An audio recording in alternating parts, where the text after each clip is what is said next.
Nigerians when they are abroad, especially the ones for Europe and America, I dey beg una, anytime una see oyibo person, make una kneel down greet am or make una bow down. This na because oyibo people now dey vex, dem dey vex for immigrants. Una don hear the latest una don hear?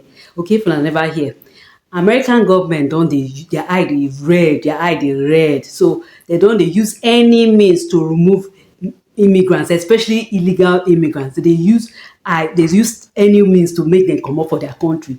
Even sometimes when you be legal migrant, e get some people dem get their paper correct they just go holiday to come back to America now na wahala. So abeg Nigerians wey dey that side, make una no dey come Nigeria anyhow because one day una fit come dem go block road make una no go back Now American government don vex dey say make people dey leave their country, especially illegal immigrants. They don call some, I think Congo, one country, I don't know whether na Congo, make una confirm, one country don already take the first set of people wey they say they no want. All manner of people wey dey do mago, all manner of people, yeye people, na im dey bring, na im this African country agree say they go collect. You can imagine.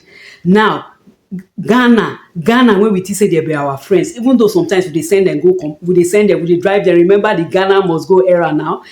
Those bags wey we dey call Ghana must go. For those wey no know, we dey call those bags jute bags Ghana must go because e get one time when Nigerians vex for Ghanaians say make una comot for our country. So we say they be our brothers, but we drive them. They can't drive us back. We can't drive them again. You see our relationship with Ghana, not be only jollof rice they make us fight. So now Ghanaian government don agree to take illegal immigrants, especially West Africans. They don't say they go agree to take West Africans. And this thing I know say e go vex many people because to travel abroad no be more. You know wetin people dey do to travel abroad. People dey sell their house, people dey do all manner of things. Some sef go do wuru business any way to travel abroad, but not be say all some dey do legit business. They dey work hard to travel abroad. But abroad if they tell some Nigerians make they choose heaven or make they choose America, they go choose America. Na im be the truth. Some people America be like say they go heaven. No other thing they wan do or to go any other country. So now American government don vex. They don say make people dey leave their country. The Ghanaian government now don accept them, don accept those illegal migrants. And now for inside they don say some Nigerians dey. But one thing when I wan tell the Nigerians when they make una not see am as bad thing. You know say one thing I don't know about Nigeria, we like any country as long as not be Nigeria. If you tell the average Nigeria, even that time when they fight war for Ukraine, like say they buy people for Ukraine, trust them now. Nigerians, they stay there gidigba. They no wan come back. Even e reach one stage, they come dey tell Nigerians say, in fact Nigerians come find way that time they won't pass through Ukraine border because other countries come open door for Ukrainians or people when they Ukraine say make una come our country because of the war.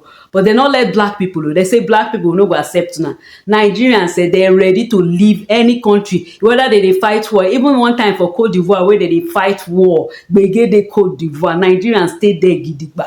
You know say Nigeria for us na the worst place. But for people like us wey dey stay Nigeria, I no know why we dey see the good for Nigeria. We dey see the good for Nigeria. We know say Nigeria get im own problems, but somehow God don give us mind. We get mind o. We dey see the good things for Nigeria. So now some Nigerians, some of them as I dey talk, they don take them go Ghana. They dey Ghana now gidigba. They stay there for Ghana. Make dem not feel bad now because at least Ghana no be Nigeria. I know Nigerians wey dey go Ghana now. They dey relocate go Ghana. They see say Ghana dey better than Nigeria, at least for their eye, anywhere but Nigeria. So if you see yourself for Ghana, at least that one na still small jam now. You no understand? At least Oyibo people dey plenty for Ghana. Even if you go village for Ghana, you go see Oyibo people. So for your mind, make you just feel like say you dey Europe or America. Anyhow now, not feel bad. But how we dey see this matter? E come be like say for Europe and America, people come dey get bad belle for migrants. Even for UK now, their eye don dey shook So if you dey UK, your leg never dey too strong.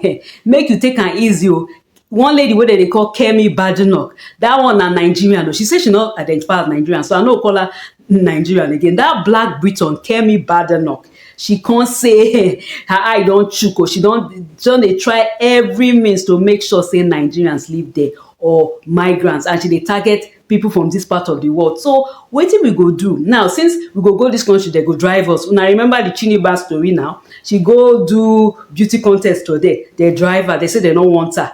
you know, as e be come be like say anywhere wey Nigerians go, dem no too dey like us. So how we go do am? I think na one solution wey we know but none of us wan really accept, na say make we build our country.